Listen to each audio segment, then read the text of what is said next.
Dragon Ball Z, a lot of the Saiyans have power readers, and these power readers, I think, actually serve as a crutch, because oftentimes what happens is they'll read somebody's power, and the power level is either too low, so they kind of laugh it off, or it's way too high, and they start freaking out and getting all emotional. So, like, consider, for example, like somebody's power level is 100,000, and they read it, they're like, oh my god, 100,000, what am I going to do, 100,000, and they're just freaking out and getting emotional the whole time, right? And then they usually get beat, they usually get killed, right?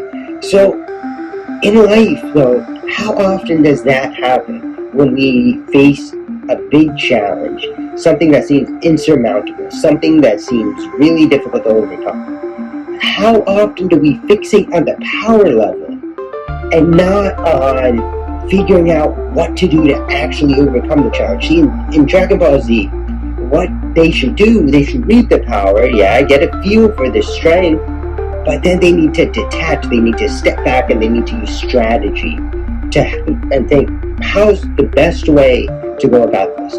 Should I directly attack? Should I sneak attack? Should I use what certain attack? You get what I'm saying, right? They need to step back and strategize. Just like with us, when we meet a big challenge, we can't fixate on the fact that it's a big challenge and it's going to be really hard to overcome. It might be, but we can do it with persistence, with strategy.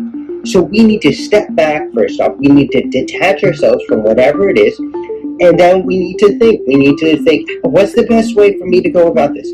Should I directly confront it? Should I try something else, kind of work around, go around, see what happens?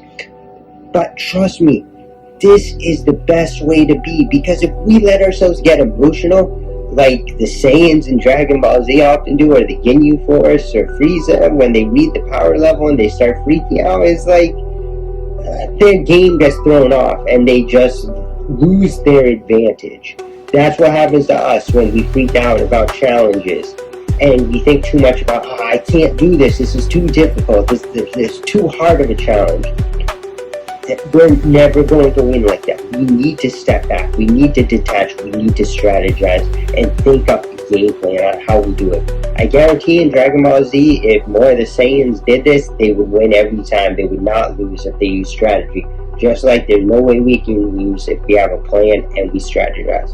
But guys, let me know your thoughts down below in the comments on this. Let me know how important you think it is to strategize. What do you typically do when you are confronted by a big challenge? Do you step back and kind of think about it, or do you freak out? I mean, I'm sure a lot of us do that, so there's no shame, but the way to be is strategic. So let me know your thoughts down below in the comments.